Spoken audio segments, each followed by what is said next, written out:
people think it's just them or people are out to get them, or, you know, and they misinterpret things that then lead to this derailing of their lives. You just start pointing at the brain and doing all these things, and I'm like, okay, yeah, you are actually like puppet mastering me over here. Well, and the best part is like you come out of there, it becomes your superpower. Yeah.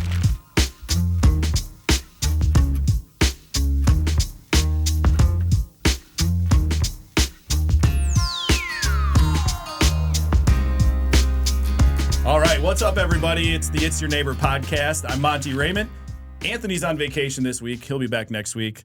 But I have some amazing guests. I'm super pumped about them. They're a huge, intricate part of our business here at Take Action Realty Group. And they do some amazing things all around town. They're involved in pretty much everything. So, Kerry, Brad, welcome to the podcast. Well, thanks for having us. Thanks. Yeah, I'm pumped because we've been trying to get you guys on for a while. And as I just mentioned, you're really busy. Schedules. With all Once the in a while. things. Once in a while. Yeah. All the things. Brad's a wizard in mental health and banding, Yep. Yes. meaning like he's a musician. Yeah. And Carrie's like all things entrepreneur and all of the things, and she owns a soccer team, several of them, and does all that. So that was someone said the other day, like letters behind their name. They're like, "Can we just put all the things?" I was like, "I like it. Oh, let's do it." That's actually a good thing. You know what's funny is I had a mentor a while ago, and so he was the CEO of this big company, and he put underneath his name "helper." That was awesome. That was his I love that. title. He handed it out as I was like 22. That like set a big impression for him. Like why'd you do that? He was like, I'm the CEO. That's literally my job, is to help people do the best thing. And I was like, that's really cool. I know we talked about that when we were with selling houses. You don't sell houses. No, I just help people. You just help Problem people. solving. You problem solve. Yeah. That's what we do. So cool. So we just introduced you by your first names, Yeah. but I'll let you guys introduce yourselves. So Kerry, go ahead. Okay, so I'm Kerry Geocaris. And I'm Brad Bordini. All right. We are married. Yes. Oh, yeah. We are. I Yes, forgot to we are mention married. that. Yes. We don't even married have the couple. same last name. Yes. No, we don't have the same last name. Our kids actually were upset about that when they're little. And they made up when they had like the celebrities like combine their first like names. Giodini. Yeah, so Giodini was birthed from that because I kept my last name. Well, But yeah, but it made sense because you had your father. Her father was a surgeon in Yeah. town, and your family was kind of known. So Kind it's of like good. a Yeah, musician type Well, the thing. thing and- but it wasn't just that. it was hard. It's my name. Like that was hard for me, It's your identity. And then I started my career in TV. So back, it's small. You just yeah. So I thought about changing my name too for a little bit, but we just agreed it was a better idea not. What would you have changed it to? Oh, that's it. I don't remember. What did we come up with? I'm just kidding. Oh my gosh. Yeah, so we are married. We are executive life coaches, business coaches together. All the things. All the things. Yep. We were both born and raised in Green Bay. That's kind of neat. 2 kids. Yep. What do you want to know? I mean, we have all. I mean, that's it. Let's wrap. Yeah. That's good. It was good. For this week. Good job, guys. Nice talking to you. We're So let's start a little bit with let's basically start with Simply Kerry. Yeah. Because that's both of you. Right. Right. So you guys also have very unique complementing skills. So we'll get into a little bit about like how you guys started with Simply Kerry, and then your background obviously plays a huge role. It's huge for us. And then obviously you're a great mentor for me. Yeah. But let's tie those together. Like I so think let's start with like what is Simply Kerry? What's the origin story, right? So in 2011, so after my dad was as he said a surgeon, and he got diagnosed with stage 4 pancreatic cancer, and was given a few months to live. He ended up living a whole year, and it was during that year of trying to save my dad's life, I became this student of all things wellness. So I was just studying to try to try to save his life, because I was not accepting of The inevitable. Yeah. And it was interesting in this process. So I'd always bring these things to my dad, and I'd be like, yeah, they say this is really good and this is really good. And he would just try it on because I'm his daughter and humor me. And we would do these things together. And what was interesting is in that process, I started to heal myself and just started incorporating these things into my life. And, long story short, after his passing, I just learned a lot about watching him live authentically and this like with purpose. And I started to I had journaled through this whole time. And then I just had this, we still have this letter. I remember writing an email to Brad and being like, I just feel like called. Like I have to share the things that I've learned and people need to know these things. And so I launched my website at the time. It was called Simply Kerry. And so the whole idea behind it was, when you return to what you would call your true self, your authentic self, what does that even mean? So it was these blogs and these stories and these lessons along the way. And then through this process, I had gotten a lot of certifications and that's Yeah. yeah. He was like, "What are you studying now? What are you doing now?" This room has more certifications and degrees than any room, and I have 0. And it doesn't stop. I know and I just I love to learn, but that was like the birth of how I started. Was I had when we launched, people were like, "How do I work with you?" And then I started these courses, and at the time it was Transformation 101, and then it evolved into just other things. And then eventually Brad, he's a psychotherapist. So I started bringing him in as a coach, so to speak. And then now it's evolved into what we are now. We work, which is still evolving. It is. And I love working with individuals like yourself and groups in the executive coaching atmosphere and that model. And then with athletes and then we just, you've experienced it. Yeah. So the two of us work together on that. Yeah. And then Brad you want to tell your background and. Yeah, no. So I have pretty extensive background with education and practice in the mental health field. So I have a human development degree, a psych degree. I also have an English degree. Told you. Master's in psychotherapy, like clinical social work, and then certification in marriage and family therapy. Background in neuromeditative training. I mean, a bunch of stuff. And so I spent. Can we get 10 meows? Yeah, it's just. But Yeah. I spent close to a decade working inpatient, like really intense cases, and then close to a decade then with a pretty intensive outpatient practice, and then for a while I was doing both. I was working with Simply Kerry, and then working at the hospital or clinic, and then eventually things just kind of evolved. I think, COVID was a big changing moment, working from home and spending more time with family, and maybe we get into that later. But there was just a change where it was like, no, this is the route I want to go. And so that's what happened. A few other circumstances, so we've been but working fully together. Yeah. What you know of it in your business. Right. Yeah. Yeah, and it's awesome. I mean, and it's funny for me because I'm a very observational person, as you guys know at this point. It's like I don't have the ability like you do to understand it in a way, like a clinical way, but I have a knack and I have like just a natural ability to be able to see somebody's body language and like how people, even their vocal tone and their, their energy is different after they go and work with you guys on whatever it might be. And I think I always call him a mental health wizard. Yeah. I'm still somehow we're going to get this thing branded. Yeah, the wizard. Yeah, the wizard.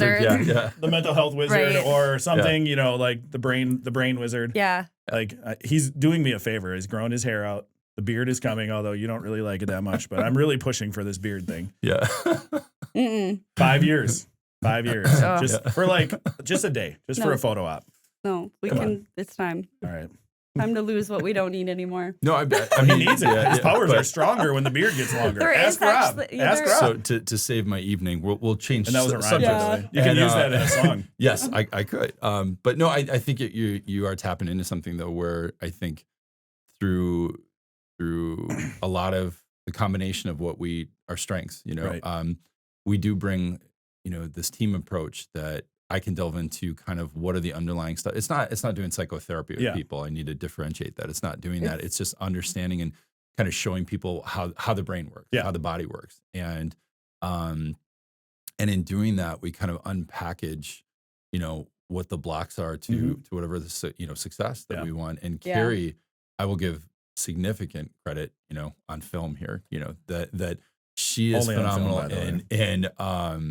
in creating a lot of the action plan stuff. Yeah. I'm really good at digging in, and I will compliment you and say that I think you're even better at creating a lot of the action plans. And she just has this vision for growth for the companies that we work with and the individuals that it's amazing to watch people that oftentimes are actually high performers jump to these, not just one, like 2, 3, 4 levels higher, and where they thought they never would be. Yeah. And so it's been really fun watching her do that and be a part of it. Yeah, and I think the cool thing is not only can you help people with their blocks, but I think it's just be at peace with who they are and their past. Like everybody has shit, right? So to be able to like unpack all of that, go acknowledge it, and then just go, okay. Well, in turning into, here you are, and then like, how are your best version of yourself? And that's what you excel in, is like you can see it for them before they can see it a lot of times, which is great. Yeah. And then you can say like, you're not reaching your potential, or, you know, I think let's cut this, let's double down on this. But I think some people misinterpret that, like a lot of things that are very normal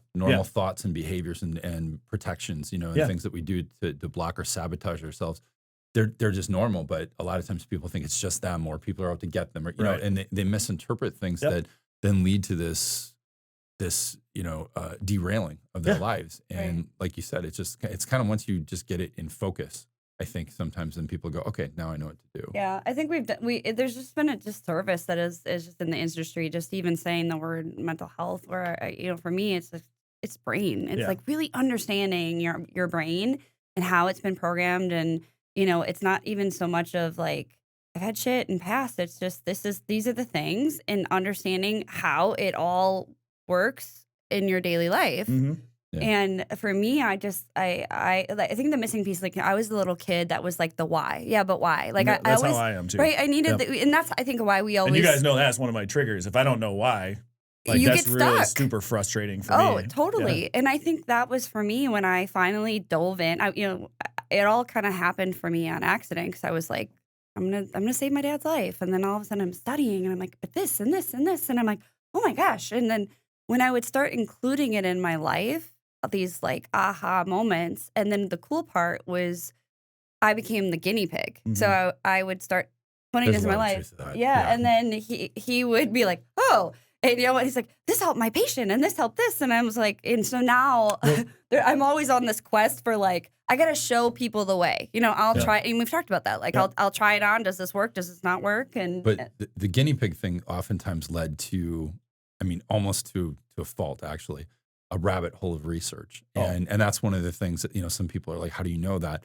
And to be honest, some of the things, it's because we were dealing with it, or somebody that I was helping, you know, and it would just be this giant rabbit hole that we'd go down. And next thing you know, it's like, oh, okay, so the inflammatory response here, you have this interleukin-6 that causes this reaction that causes, you know, this to, you know, be out of whack, and maybe it's not this condition you think it is. And if you change that and get more sleep and then do these things, all of a sudden everything's better, you know? And people are like, what did you just say? And then she was great. Like, I was going to say. I think this is where my like a Chris Tucker. What the hell? This is where my TV background comes in. Is, you know, I had to write news scripts back in the day for, you know, and they always say like, write it so, you know, for the education of a third grader. Can you understand that? And he used to get so frustrated with me, and I'm like, that's not going to work. And he would be like, I'm like. Parasympathetic nervous system like, nope, triggering. You lost me. Like, lost me. What? You know, we would prepare for these things, and I'm like, no one's. It's going to go way over their head. So break it down. Yeah, and that was exceptionally helpful, because I think otherwise the message gets lost, and you think about how many people are helpers and healers. That's one of the things. It's a communication breakdown. You know. Yeah. Well, I think the other thing too that's really cool is, again, you guys can see things, but you really work on like the completeness of a person as well. It's not like, hey, this is your problem, we're gonna fix it. It's like, we know like you're gonna be strong in certain areas and then not so strong in other areas. And you guys, like the one session I had with you is like, I don't want to talk about anything bad today, Brad. And you like cocked your head at me and went, I'm like, oh shit, here it comes. I'm gonna bring it out. It's coming. Well, and the thing is about don't touch that button. Don't touch this one. Yeah. And you immediately like went right there. Is like the ubulus dorsimus, blah blah blah, whatever you do. Ubulus dorsimus. Oh man, that's all of the things that you just start pointing at the brain and doing all these things, and I'm like, okay, yeah, you are actually like puppet mastering me over here. Well, and the best part is like you come out of there, it becomes your superpower. Yeah, you know, like there's like like the aha, and then it just fuels you. You know, it's like you pull the arrow back just a little bit, and you can launch forward. Next time I'm gonna go. I only want to talk about the bad things today. See if I can reverse psychology. That won't work. Well, yeah, reverse. I think, you know, we were talking about this on TV today. Even, you know, I've gone so far down this this rabbit hole of perception, Yeah. you know? And I think that's one of the most difficult pieces is are you willing to let go of the perception that you held on to from the past?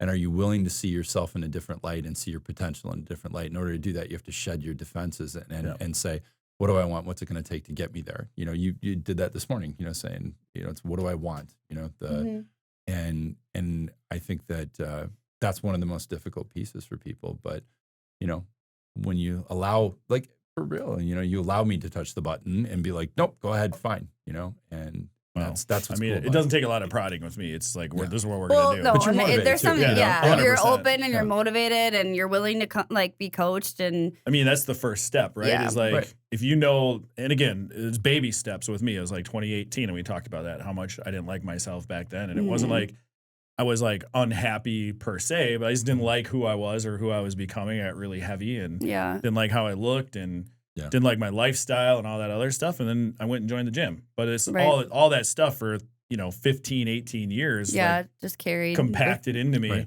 you know, and now it's like coming out in little spurts. I'm doing the right things. Yeah.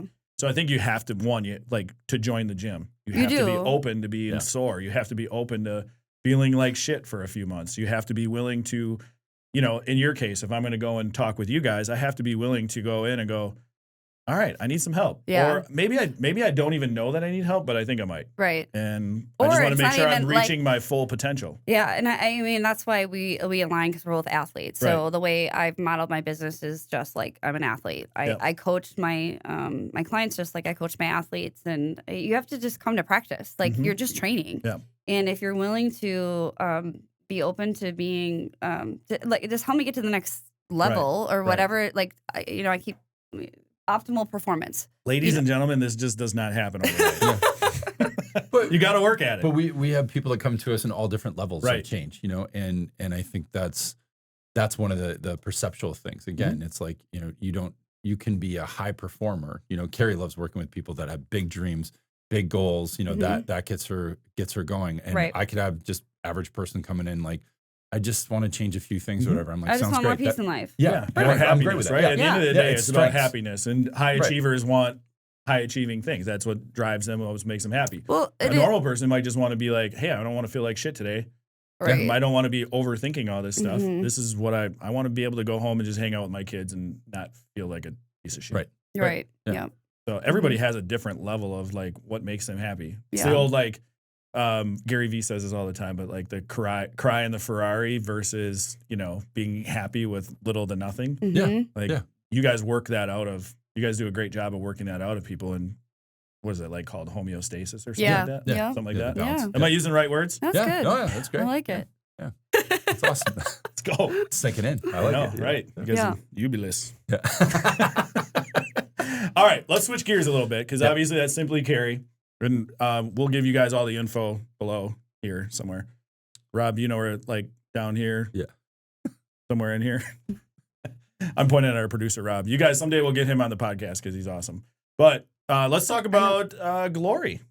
Yeah.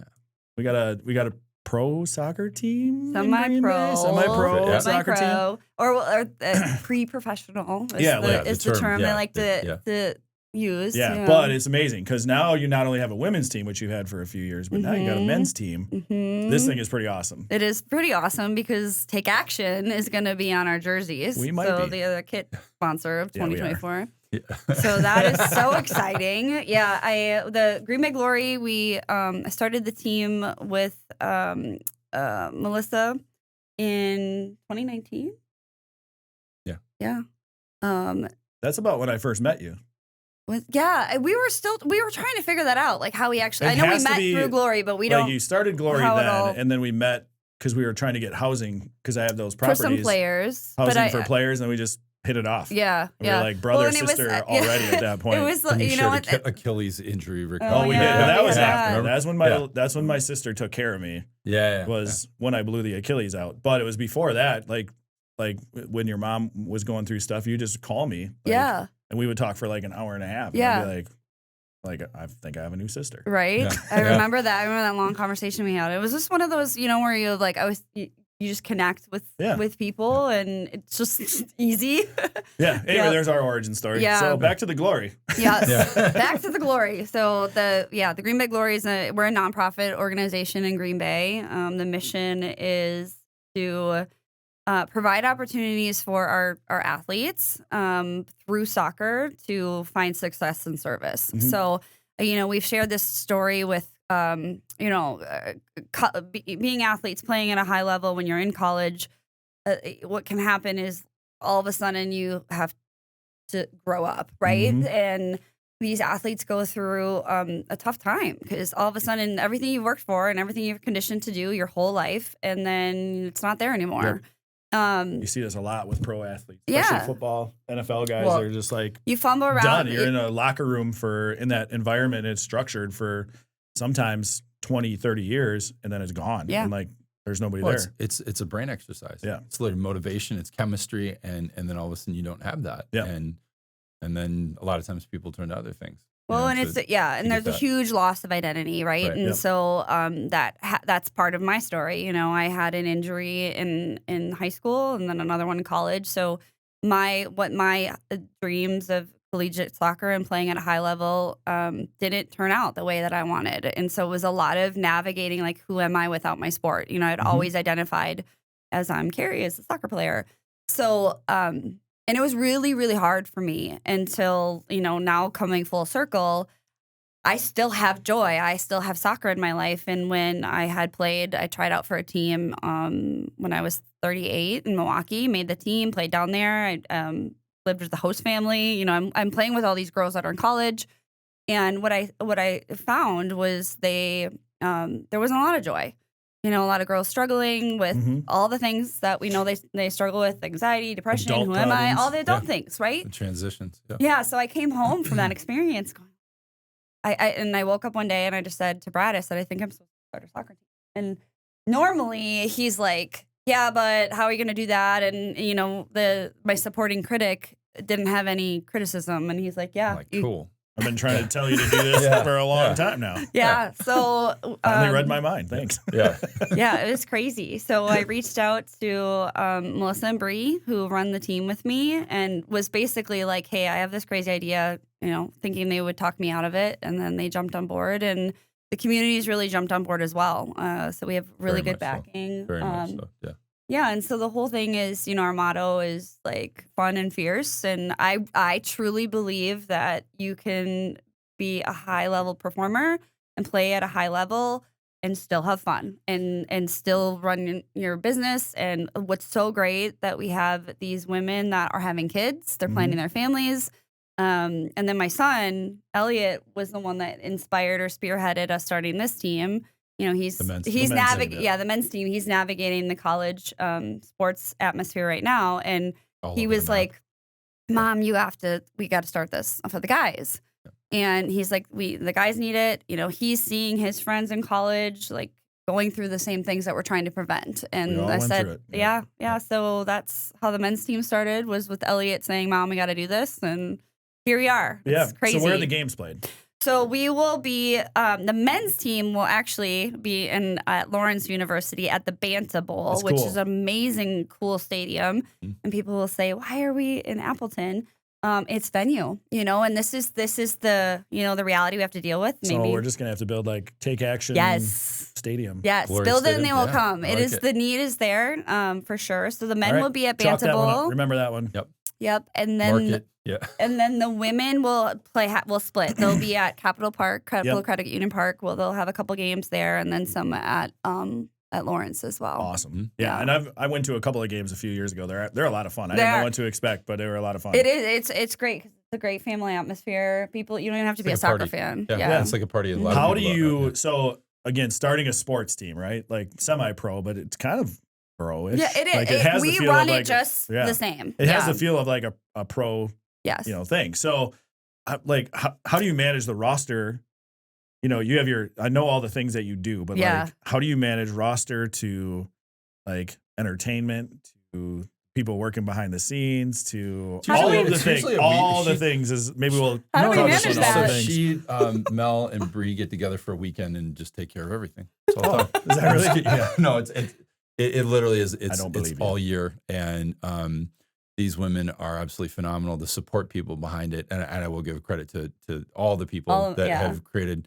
It is truly a community effort, and there's to be very frank with you, constant phone calls. There's messages every single day. You know, it was a little hard in the beginning, and now it's gotten better. But it was hard with the kids because we're always on the phone. You know, and a lot of it's like family though. Like too. Yeah. I mean.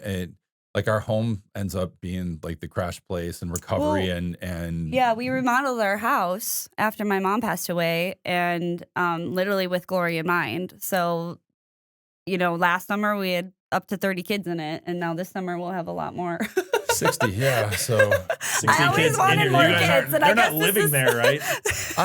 Sometimes they'll crash, but we do it's have like a triage unit over there too. For real, it's like food. It's coaching. We'll do. You know, I jump in and do some coaching. We have stations throughout the house. The sauna, the hot tub, the recovery boots. They do coaching with Brad. Can I just talk to you for a second? And then you're there for an hour. It's awesome. Like, okay, sure. It's really cool. We have host families in town, so people take them to players. Right? Like, yeah, you can't just.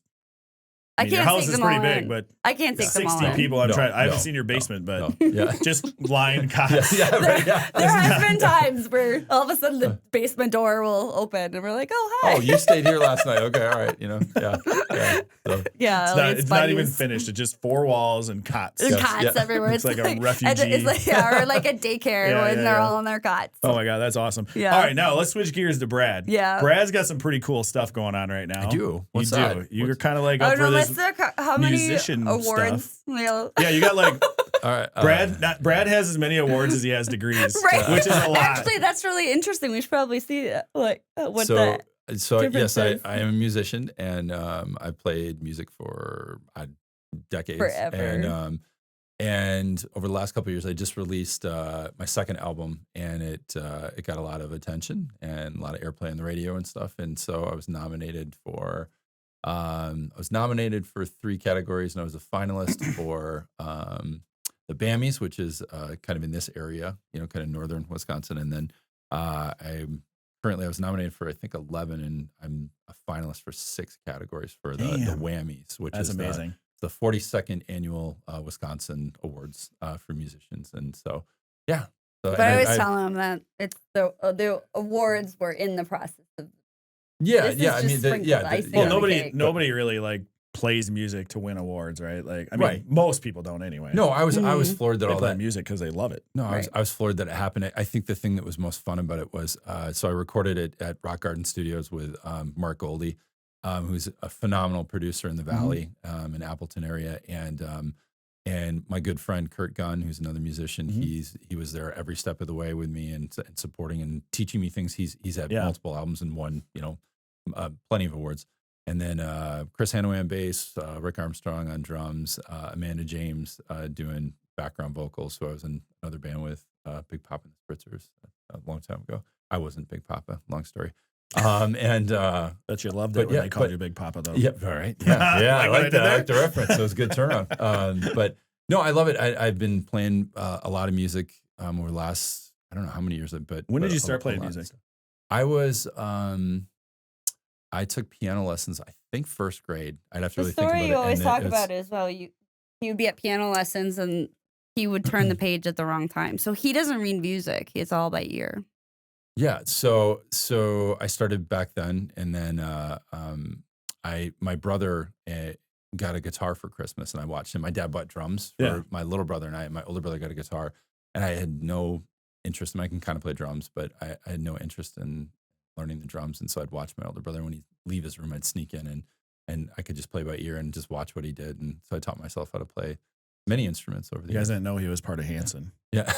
One of Kerry's favorite guilty pleasures. That was actually the song I listened to on the way to soccer practice. Oh, yeah. My wife's favorite growing up was Hanson. So she's going to be super excited to know They're talented brothers. Nice. I love it. I will, private performance. I will play Umbop for you. Oh, my God. Do not play it for me. I'm cool. I will lose respect. I'll mix in some Big Papa for you. There you go. Yeah. Now we're good. Now we're going. Oh, if somebody out there is watching, mashup. I want to see a mashup of Bop and yeah. Big Papa. Oh, now we you used to gotta do a do lot it. of those. And Let in me Big call Papa you and Big Spritzers, we used to Papa. mix a lot of Yeah. stuff. Really? in there. Oh, yeah. No diggity, stuff yeah. like that. Yeah. That's yeah. an easy one, I think, right? That would be an easy one. A little bit. Yeah. I mean, I Can you don't do a know how to rendition do right any of now? this. No. Rob actually went to school for music. Did you guys know that? No. That's why he's You're our holding producer. out on me, man. Ooh, I love it. Oh, we're going to do some stuff now. Yeah, that's going to be great. music is Brad's therapy. Yeah. Yeah. Anytime he's grumpy, I'm like, go, go in your room Well, and and go I've play. seen him now play twice, and quite honestly, there should be more people there. I Right. get offended for you because I mean, and No, I you're playing these appreciate little it. venues and stuff like that, where it's little bars and stuff like that. But, Yeah. it's really like don't take this the wrong way. I mean, you can take it however you want, but you're above that.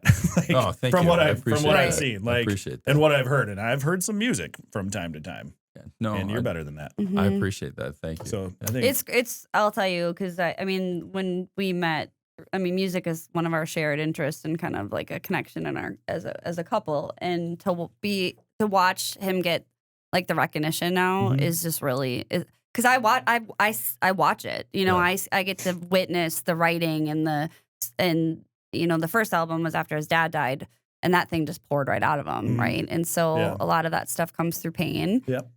So I know, you know, the lyrics and some of the stories behind it, and then just to like, you know, he'll be in the other room and just Well, I didn't stuff expect to just hear comes that out kind of of it. voice come out of him. Oh, right, Like yeah, you just like look Yeah. at somebody, you're like, nah, okay, cool, and then you sing it. I'm like, oh damn, yeah. like he can Thank you. croon. Thank you, Good. man. Thank you. He's got that. Mm-hmm. So yeah, it's pretty good. So everybody out there, next time follow us because Brad's gonna have his stuff. Well, and Out then there, yeah, Jonathan? you're on Yep. all the streaming things. So Yeah, you just yeah, search his I- name and find him on all the How stuff. should they find you? I do have a And we can put the links down below too. I have a Facebook musicians page that I usually kind of tag. I put a graphic up for the month. Like right now, I've got April up, all the shows, and then I play in a duo called the Brothers Gunn with Kurt Gunn, and then I play with Michael Grabner as another guy. We do a duo thing, and yeah. So I love it when you get asked to play somewhere. You just go, and people will be like, "Oh, how long have they been playing together?" I'm like, "Tonight." Yeah, like, you yeah. know, like they Jackson, just play off each other. It's so cool. Yeah, you were there when, with Jackson. Yeah. Jackson Mankowski, who's phenomenal. He's got such a His soulful voice is great too. Yeah. Yeah, he's Yeah. got like a Stapleton type voice. Yes, He's really, yeah. really Yeah. good. And Even so- sing. Yeah, it's funny. I decent think songs. that was when you saw us. That was the second time we ever played together. Really. Yeah. Well, even on your album Never release practiced party, anything. Yeah. your second album release, you, Oh, yeah. there's So guys we on the were- stage that we never were- played with him. No, I met a Ever. guy for the first night that. So we played at Gibson Music Hall in Appleton, a really awesome venue, giant place, and big room. And I walk in and I met Woody Larson, who's a phenomenal guitar player, and it was the first time I met him. First time I ever like sat down in a room with him, and he learned the parts that Mark Goldie, who I said was a producer, recorded the stuff, but Woody was going to play it live, and I'm like, hey, nice to meet you, man. And then we It's did this. so We did the cool. album release, and it was Just went- wild. Whoa, it that's was, cool. That was a Yeah. fun night. Yeah, That's when that you was know, great. like you're just uber talented, Right. Because you Yep. can just go in and go, all right, let's do this. And that's why you can see I've like done that. really great musicians that collaborate on certain things for like an award show that we see on TV or Yeah. something like that. And they're like, they didn't have more than like 2 days of practice. Right. So it's strange. I was in St. Louis once for like a business trip, and I remember we were down, at this place. I don't remember where we were, but I was watching this guy play, and he's looking at me. He's like, you know every song, don't you? And I'm like, he said, you a player? Yeah. He said, you want to come up? Sure. And they started playing, and I just jammed everything. And he's like, how do you know this? I'm like, I don't know. I can play on original. I can just hear it. I love it. So that's fun. cool. It's awesome. Yep. All right. So this is this segment. We flip it. I never prepare anybody for this, but Oh. you should know this by now. Mm. But you guys ask me the questions now. Oh boy. So each of Ooh. you get to ask a question. Do we only get one question? Well, I don't know. I mean, how much time you got? We can go all day. Like I was worried about this thing going super long. So Well, yeah, we did. Well, Yeah. Okay. You want to go first? you No, guys can you ask can as go many as you first. want. okay. Let's see. If you could, let's see. Oh, I can't If wait you for this could one. provide anything for the people that work at Take Action, your entire group, right? If you could provide some characteristic or some influence to them, what is it that you would want to give them or gift them? Well, there's 3 traits that I say every new realtor needs to have. Like 1 is patience, 2 is consistency, and 3 is curiosity. Mm. If new realtors will have those 3 things put into their brain and they actually utilize those, they're going to be successful no matter what. Because 1, the business doesn't happen overnight. You have to be patient. I use the adage, Benny Sims gave me this a long time ago, but you have to be willing to eat shit for 2 years. And I think that's really for any new business owner for the most part, is you have to be patient enough, but you have to also be consistent over that period of time to make it happen. And if you're not curious to learn and get better, you're not going to, none of those 3 are going to matter. So those are the 3 traits I think that I like to utilize. Obviously there's more, but those 3 are the main ones. Mine would be, so when my dad got sick, he got the diagnosis, and he said to me on that day, he said, "It's okay, I have no regrets." And that statement gave me so much peace. And so I always want to know, so if you had, what is one thing that you would be upset about that if you didn't do, that you would regret? This. From now till later. Like this, what we're doing right now.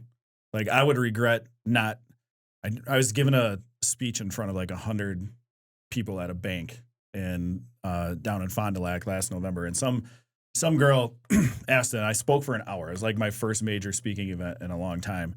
And I think I called you after that. You I was did. pumped. Yeah. Because I was like, I kind of love this. This is amazing. But I had, like, we left it open for questions, and I was a little bit concerned because nobody really was asking. They were asking questions about my dog, which I understand. My dogs are awesome. But like this one girl asked, well, you don't have kids, so would you have taken the same risk if you didn't have kids? And I like thought about like the whole no regrets kind of thing. And like, that's kind of how it all started. Like I saw enough Gary Vee videos that kicked in around 2018 and was like, go speak to somebody at a nursing home and ask them like, what was their life like? And they always talk about, I wish I did this, or I wish I did that. I think Ashley talked about this a few podcasts ago as well.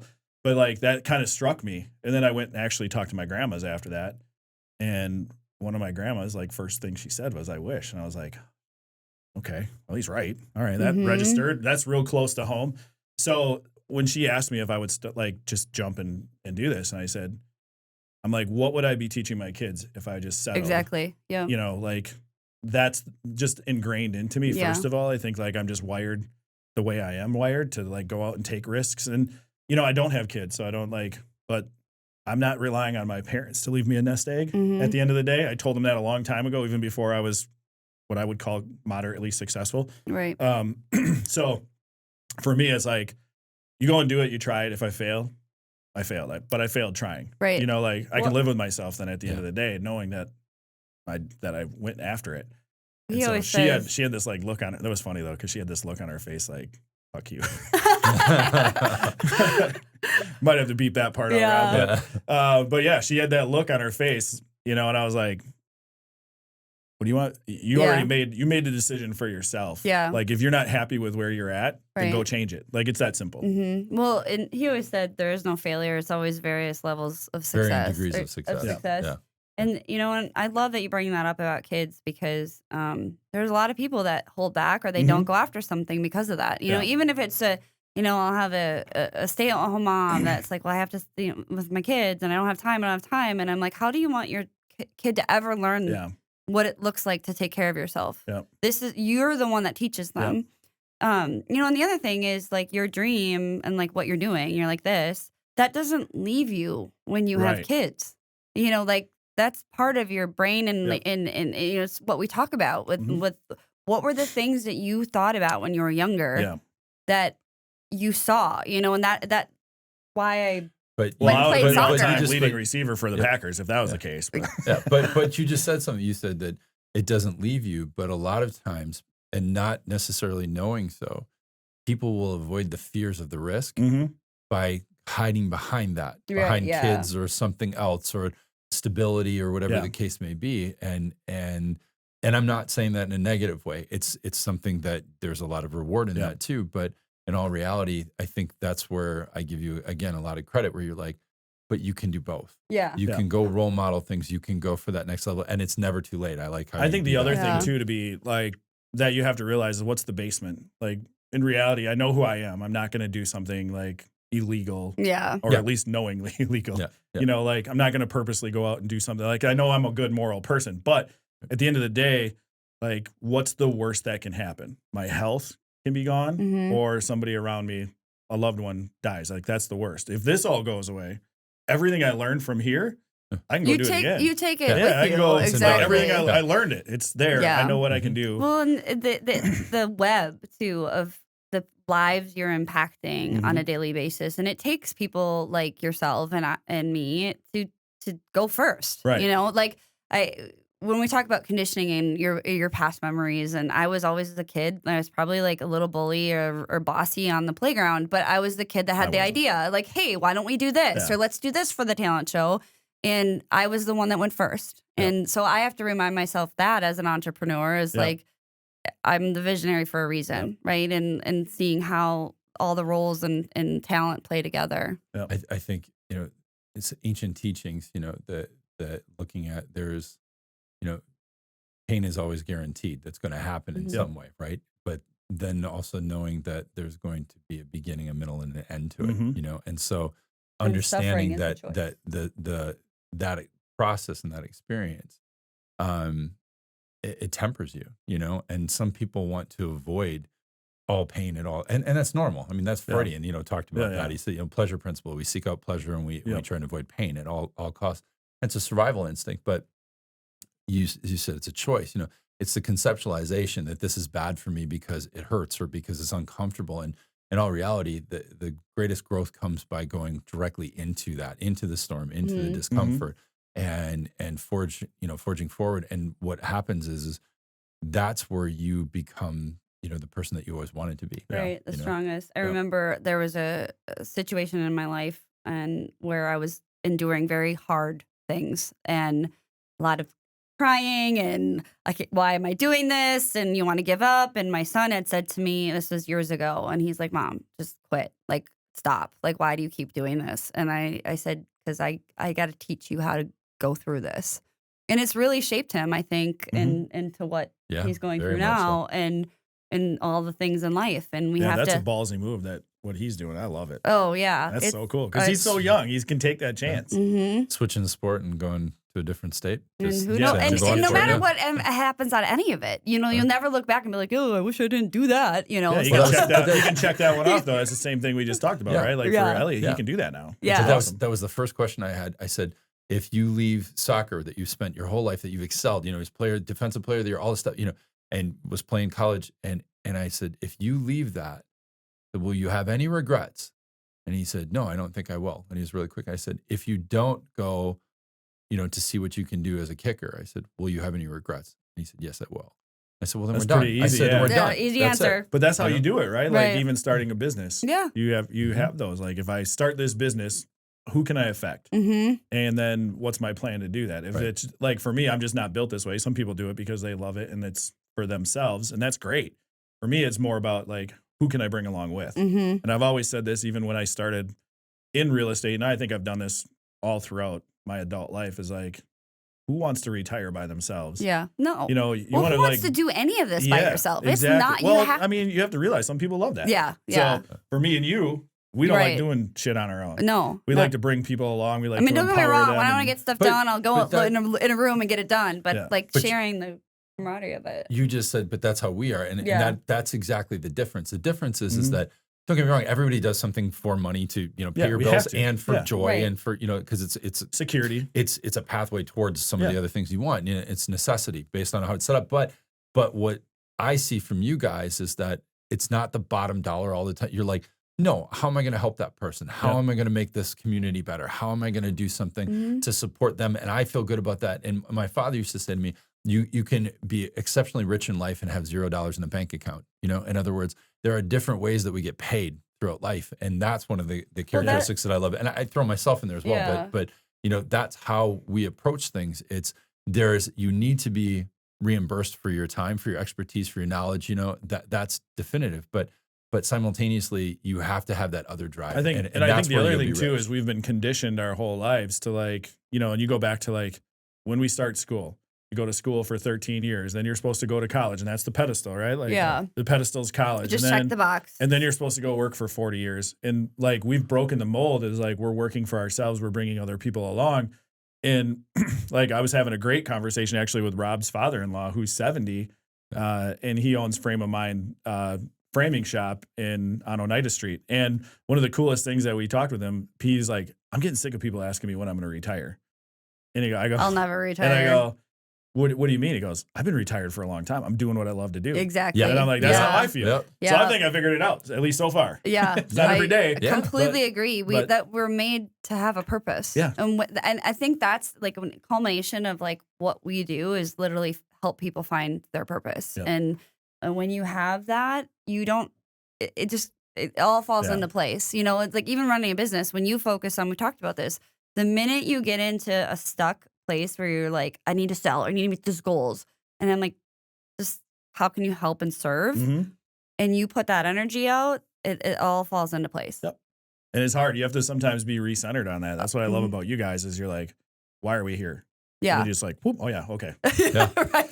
That's why I hired you guys in the first place. Yeah. Was like, remember I said, you were like one of my first calls when I decided to do this was like, hey, I can do this, but I want somebody up here in the 1,000-foot or 10,000-foot view, press box, watching what I'm doing. So if I get the blinders on, because it's very easy to get the blinders on when you're running your own business, I want somebody outside of that. That's one of the really cool things that you guys do is, one, you can be in the weeds with us at times, and then at other times you're like, all right, dude, like this is what I'm seeing.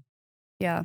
Wizard it. I would say it's like the bumpers and bumper bowling. Yeah. You know, it's like, I'm going to keep you out the gutter, but you still got to go down that. You got to go down the middle. That's your job, you know? Yeah, for sure. Yeah. So awesome. Well, I think this is a good point to wrap. You guys are awesome. Thank Finally you got for you on. having us. I know. This is great. I talk to you guys every single week, almost every day. But to get you in here to showcase what you guys are doing, for us, it's huge amount of gratitude towards you guys and for what you've been doing. And you've got great love people. The partnership. And thank you for that because our people are awesome here. They are. Yes, they are. And I'm excited for you guys to continue to work with me and more for them, really. Like, again, what we just talked about is like, we're going to work together. I already know that. But to have them and everybody around me is starting to be like affected in a positive way because of who you guys are, that's huge for us. So, and obviously pumped about the glory. It's going to be awesome. Pumped about coming to watch you play some more music. Season tickets coming, so make sure they for glory, not for my performance. I think we should get some season. Let's go. We just figured it out. There we go. The season of Brad. Tour bus, Take Action Tour Bus. Let's go, Kevin. You heard that? Take Action Tour Bus to Brad's concerts. Bigger than some bars. That's awesome. That's what we're gonna call it. Yeah. Yes. Bigger than some bars. Tours. Yeah, tour. Yeah. Which you could play on bars being musical too. Yes, I like that. Oh, so good. So many good. All right, guys, that's it for this week. We're going off the rails. I expected this to go way bumpers. We did okay. Well, you actually wrote. I was impressed. I didn't do it. I chat GPT this, and that's a weather report. Oh, what are you talking about? Yeah. I didn't even get to the backside. I'm impressed. But it does say encourage listeners to follow Green Bay Glory and explore. Please. So awesome. There you go. I'm doing it right now. Do all the things. Follow Green Bay Glory. Follow Take Action Realty. Subscribe. Follow Simply Kerry on all the things. Right? Yeah. Yeah, it's all there. Cool. Yeah. And thank you for listening. You guys are awesome. Thank you. Yeah. Perfect.